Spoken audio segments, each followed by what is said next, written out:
Alright, well, I'm Kyle Hagen, and this is the Track Sector Warcast gameplay videos. And I'm Steve Gerbrand. And we're playing a game here.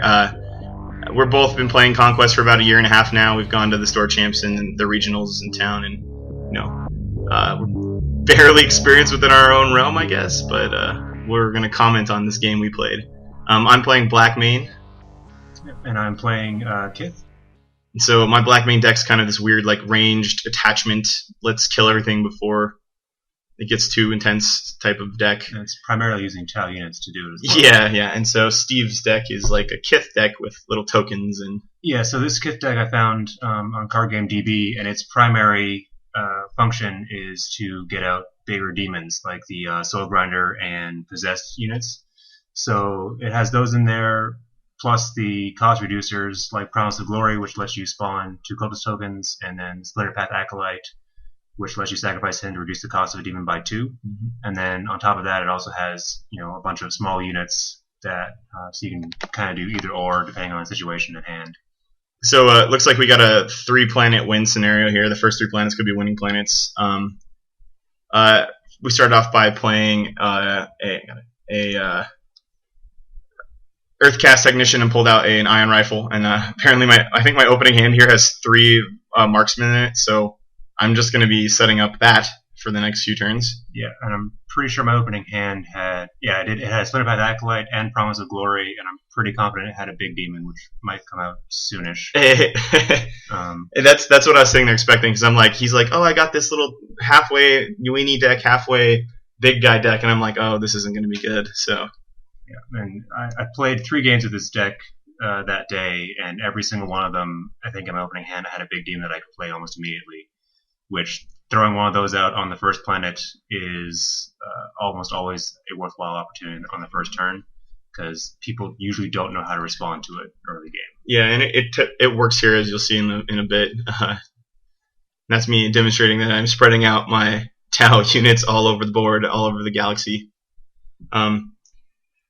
Yeah, so it looks like we're kind of just at this point just passing initiative back and forth to see who's gonna do the turning point move. And there it is. Yeah, Soul Grinder. And Soul Grinder comes out, and that means that I'm gonna be sacking the Earthcast Technician. But now I have 3 resources to do something with. And this is me attempting to remedy the situation. Yeah, and I'm still sitting on 3 resources after putting out the Soul Grinder, since I got to make it cheaper by 4. The opening Promise of Glory is really cool, and then I dump it second. This is me trying to reestablish control here, hoping that I believe I have initiative since I played first, and hoping that all goes well at this planet. I believe it does not go well at this planet for me. Yeah, I think I somehow make that go away for a turn or 2 with Archon's Terror, possibly. Yeah, I know that a few of my big double attachment units got Archon's Terror in this game, and it was very frustrating. Wait, here's a little initiative symbol. That'll show us things we learned today. Mm-hmm. Oh, I dropped my dial. Oh, okay, so we both passed at this point. Pretty clear where I'm gonna go. I think this is where Steve does something, because I kind of forget that what Kith does, because we don't have a lot of Kith in our meta. Yeah, I think I actually make her go to a different planet. Do you? I thought to steal resources from you. Oh, that'd be rude. You shouldn't do that. I think I do that. I'll find out once I stop debating my turn forever in a day. And both won. Okay. And that's what I was like, that messed me up, because now I had to decide where this damage goes, and I send the 2 from Ragnar at no, wait. I don't. I do.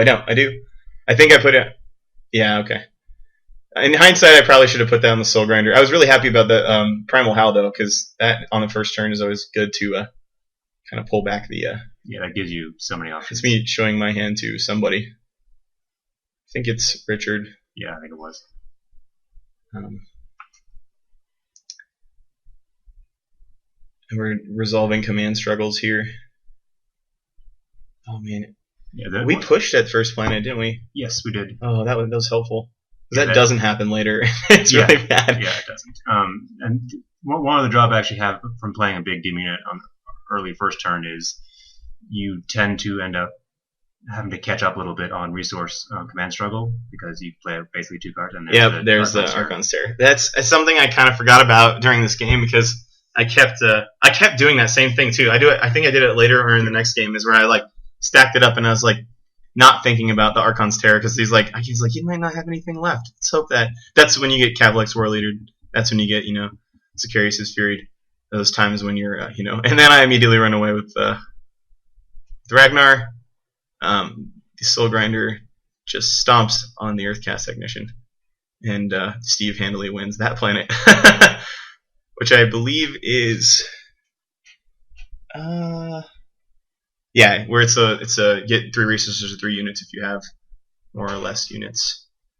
I think we tied, so it was a push. I think we tied. Did we tie? I have 2 units and Warlord, and you have 2 units and a Warlord. Oh, no, I have 1, 2, 3. So maybe it wasn't the first planet. Oh, no.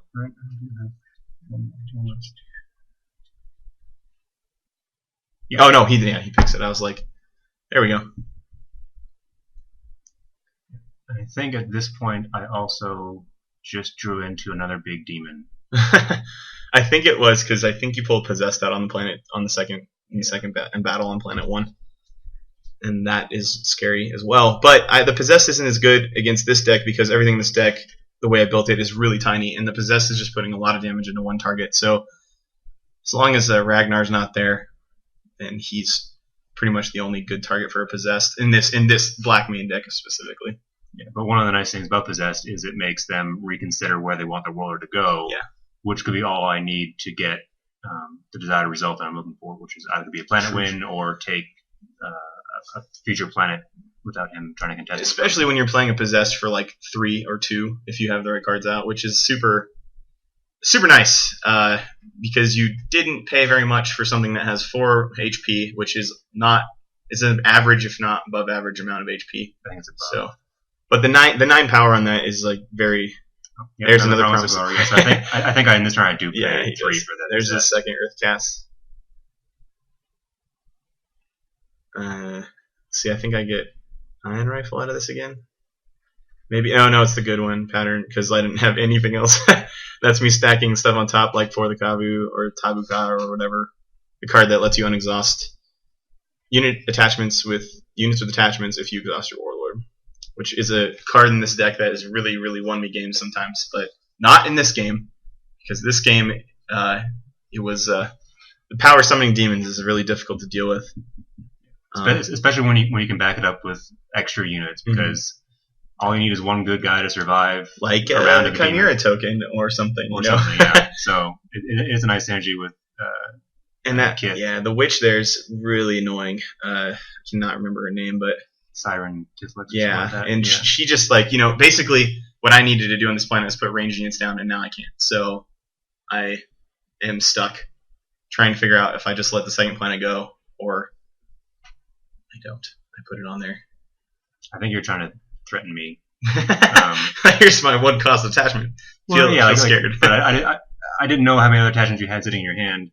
So it's possible you could have threatened me off the planet with just one guy who ranges first and would play my Warlord or kill off the unit that's there. So that's true.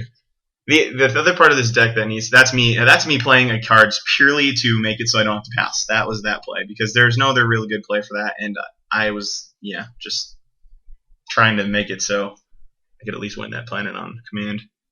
Because if you go there with your Warlord, then everything's exhausted. But I still have to stack a unit if you go there. So even if that guy's exhausted, so that's one of the things that is really important to remember with the Soul Grinder. It happens still, even if he's exhausted. Typically, when I play a Soul Grinder, and there's a Possessed. Possessed. The 3 cost Possessed. Yeah. And typically when I play a Soul Grinder, I actually don't put him out of planets with the expectation that he's going to get his reaction ability of making my opponent sacrifice.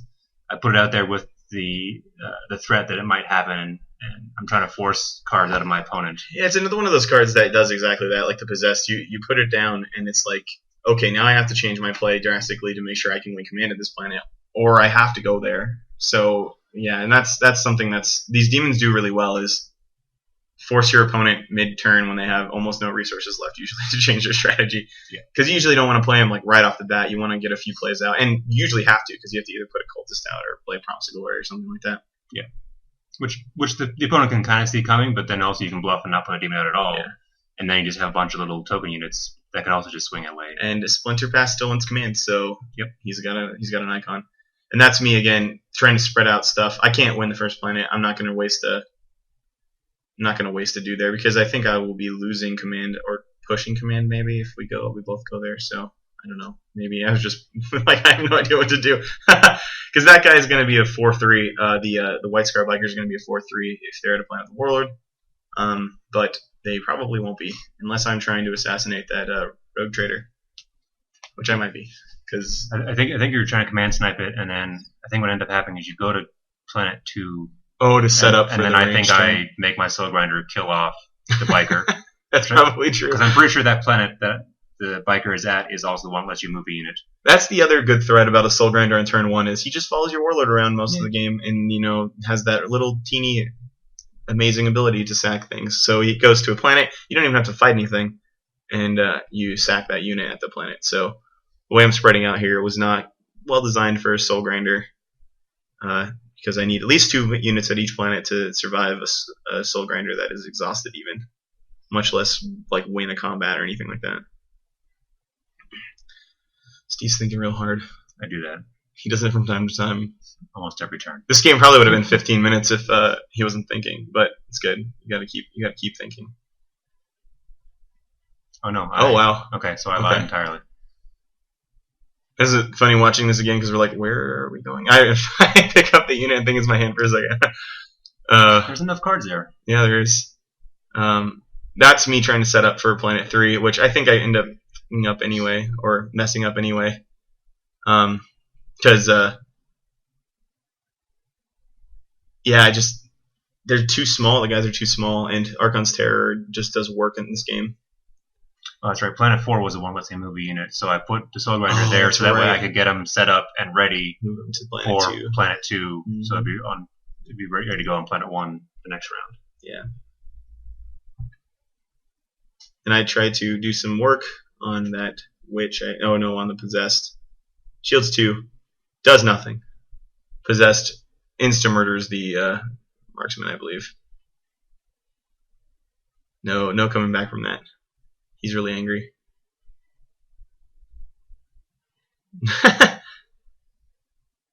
I'm trying to debate if I want to make something run away or not. Yeah, it was not necessary. It wasn't, but I don't think there's any card that can save you from Possessed except for Indomitable. on a Space Marine, yeah, pretty much. Uh-huh.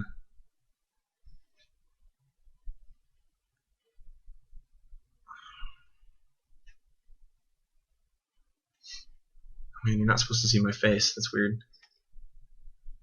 Now everybody knows who I am.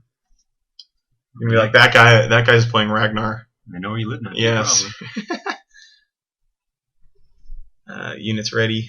Ready. I think that one is discard a card from your opponent's hand? Maybe. No.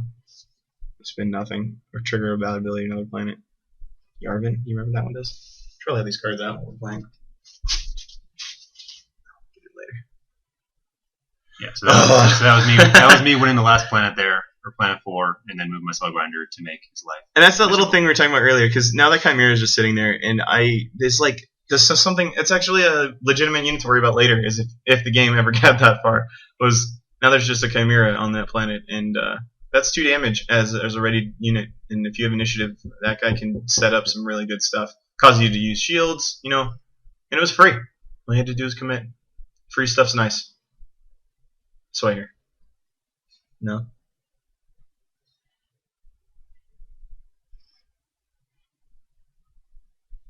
I have initiative, and I'm thinking about how I'm going to deal with the Soul Grinder, and worrying about what Steve's going to do this turn. I think this is the turn where you start making the really gross 7 damage to 2 different targets range guy. Oh, yeah. That scared the crap out of me. Yeah, maybe.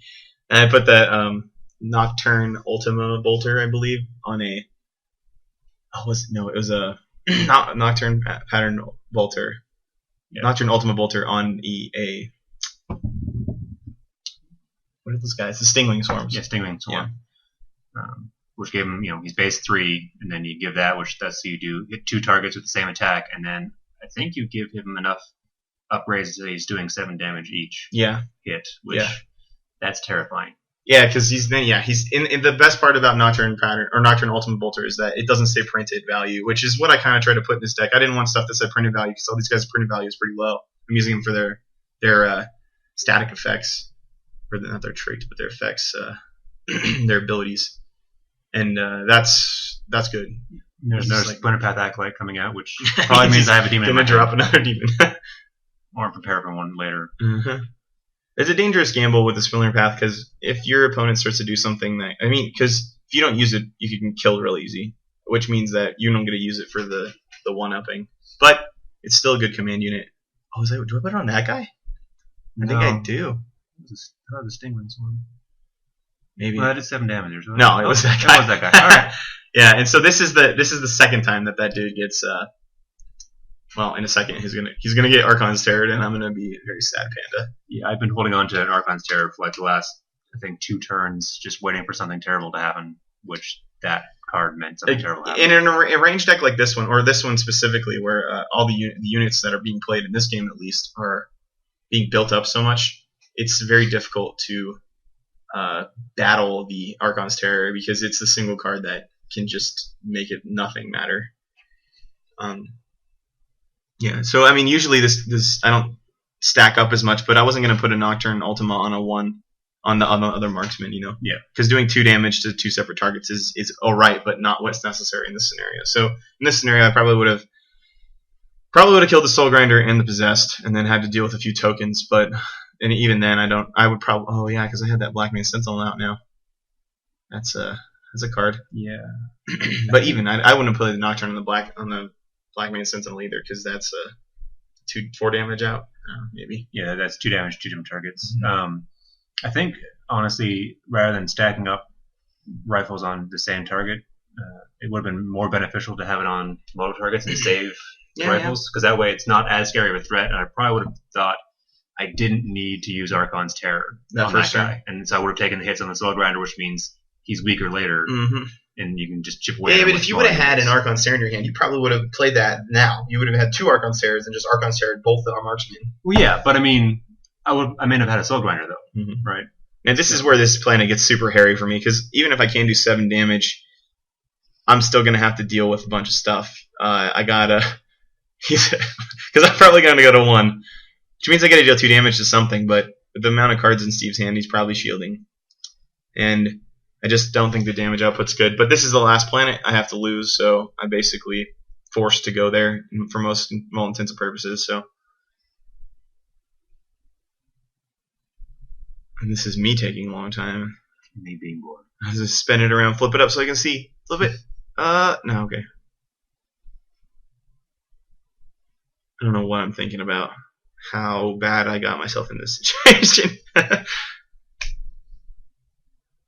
Oh, I know what I'm thinking about, because I have a Black Mane's Hunt in my hand, so I'm trying to think where planet you're going to go to, so I can possibly like deal damage and stuff. So that's why I go to 2. I have to Black Mane's Hunt now, because it's there. Yeah, because I there might have been a chance I wanted to go to 2 just to mitigate the 7 damage, and possibly if he had some weird sneaky stuff in his hand. Well, and because I didn't want that Bloodied Reaver to be up. So if you would have went to 2 and I would have went to 2, the Bloodied Reaver would be a 2/2 instead of a 4/4. But that's true. Yeah. And so I'm thinking of what I want to deal 2 damage to. Wish I had enough to steal that Merc. Yeah, that's one of the things I don't like about the Merc is if your opponent is just And flush with resources, there's almost no point putting out the Merc. Mm-hmm. There's been a couple games I've played where I've had all 3 Mercs in my hand and couldn't play any of them because I never had more than 4 resources available to me because of whatever reason. Mm-hmm. So he's thinking about, because I think we're talking about who's going to win command here, and Steve's winning either way because both of those units have 2. Yeah. And so I need to sack a unit. I sack the marksman, I think. I sack the marksman that's not the marksman that has all the attachments on it, obviously. And then... Yeah, so I think at this point I have 3 to his 2, so... Mm-hmm. So that marksman has been ground into soul dust. And then I'm very sad when after this command struggle happens. Is Archon's Terror a action or it's combat action? Combat action. Okay. So you pay the 2 or And then, There's the ambush platform that I needed forever ago. The ambush platform makes this deck work because it makes all your attachments cost 1 less, which means you have resources are bound because iron rifles, in most good one cases, patterns. it becomes free. Yeah, the iron rifles and the good one. What am I doing? Oh, he's debating what he's going to do, or I swung, or No, you were applying. I can't remember. You're doing some sort of action, and I was waiting for you to give all the stuff to it. And then okay. I was going to Archon Terror you, I believe. Or I may have just taken the hit and then just punched through it all. Yeah. That's right. I shielded the damage on the Soul Grinder, I believe. Oh, I think this is yeah. Yeah, so I think I had the Through Shield card from Kith's set, and so I did that so I can keep the Soul Grinder alive. And then there was the Godwin, the Nocturnus Bolter killing the other guy, and then it was my turn to swing, which at this point it was. Yeah, I think we go through impossible. a round. He kills off Ragnar. I think he bloodies Ragnar this round. Possibly, yeah. And then I get to a situation where I possibly could actually win this planet or get close to winning the planet. And so he Archon Terror. No, I actually just killed it. Oh, okay, that's right. with the Soul Grinder with 1 life left Yeah, because I had enough shields in my hand to do it. Mm-hmm. Yeah. Oh, so it must have been the last game where that happened because I did the Sting Wing on the other one. And yeah. So that's that really the quickest game of Conquest you'll ever witness when you have that many demons at a planet. Thanks for watching. We'll see you again next time at some point.